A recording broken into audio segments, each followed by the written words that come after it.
soo dhawow macluumaad ku saabsan dhulka dooga iyo weliba dalagga gobolka Shabeellaha Hoose.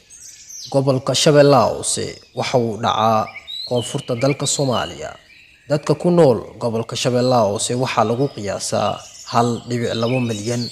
Waxa uu naxad la wadaagaa gobollada kala ah Baay, Banaadir, Shabeellaha Dhexe iyo weliba Jubbada Dhexe. wuxuuna dhinac ka saaran yahay badweynta India. Gobolkani waxaa dhaxmara webiga Shabeelle, waxa uuna ka kooban yahay 8 degmo oo kala ah Afgooye, Baraawe, Sablaale, Awdheegle, Wallaweyn, Kurtuwaarey, Qoryooley iyo weliba Marka. Caasimadda gobolka ama magaalo madaxdiisu waa magaalada Marka. Gobolkani waxaa lagu tiriyaa inuu kaalinta koowaad kaga jiro wax soo saarka dhinaca dalagyada kala duwan. Waxa uuna dalka Soomaaliya u leeyahay ahmiyad gaar ah.